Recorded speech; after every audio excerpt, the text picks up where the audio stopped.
And we're back talking about Carlisle, 35 years in Alaska. You guys are famous now through cable TV, huge fan clubs, ice road truckers. Tell me how you get these huge, ginormous modules through a skinny, tiny little icy road safely. We have planning, patience, and a lot of training. We have some of the best drivers in Alaska on the road system, and most of these drivers have been grown at Carlisle. They start out as pilot car drivers and advance into tractors and push tractors, and then they're prime mover drivers. And the leadership and training skills that have gone down through the ranks from John McDonald personally, working with these gentlemen to ensure that we're slow and safe and steady. We're never in a hurry, and because of the weights that we're pulling up the road, you just have to take the extra time and extra caution to ensure that you're not going to have an accident. It's like working a crane. It's better to go slow and do it right than be in a hurry and then scurry a little bit and maybe lose the load. Correct. Tell me about the push motors as opposed to just a truck that pulls. How does that work? Well, the truck that pulls is referred to as a prime mover, and the push trucks add force from behind, and we can run 1, 2, 3, or even 4 push trucks, and these have large blocks of weight, 44,000 pounds, that sit right over the drive group tires, and we just put one truck up against another, and push on the back of the trailer while the prime mover steers for the most part and does some pulling up the hills. Sounds like a train, only you would need a lot more teamwork because they're not physically hooked together in a straight line like a train is.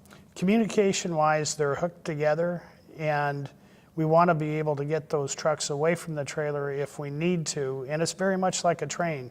The module that we're moving currently on the Dalton Highway, the truck and trailer alone are 220 feet long, and then you add the push trucks behind that, and it looks like a train. Oh my goodness.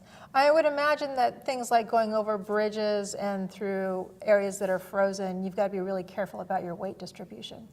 Absolutely, we have to be extremely careful on bridges. Most of our permits that are issued by the Department of Transportation, Weights and Measures, has us center line the bridges, and so we're spreading the load equally on the bridge, and that we're very careful with our bridges because they're our lifeline to the North Slope, and we want to make sure that we follow what the state prescribes for crossing bridges, because that's our bridge to resources. And you want that bridge to be safely there as long as possible. Absolutely, we have to take care of the bridges. What do you do with inclement weather? You have to gear up for it. Our drivers are in and out of the trucks chaining up. You have to drink lots of water and be prepared. And I saw a picture, so I got to ask, what happens when the bear stops you? And it's not Smokey the Bear giving you the ticket, but actually a big grizzly bear saying, hey, do you have a lunch?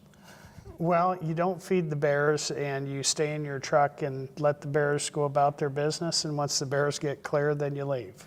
But this has happened to you guys, I've seen. Oh, it has. Bears are pretty hungry, and we've seen bears that will get up on the front bumper of a truck and lick the grill off because there's all those tasty bugs on there. So nothing's off limits for them when they're eating. Sounds like a great photo op. We have some good pictures of bears. And I would imagine, too, a special training on how to deal with that. Yes, and the drivers that work on the North Slope and go into the oil fields, they have special training for orientation, cultural awareness. They're very aware of their environment. These drivers, most of them have graduated from being haul road line drivers into working in the heavy haul trucks, so they're very well versed in the rules of the road and how to act on the Dalton Highway. And stay within the culture of that area as well? Absolutely. Very Absolutely, cool. yeah. We got to take another break. Stick with us. We'll be right back in just a minute.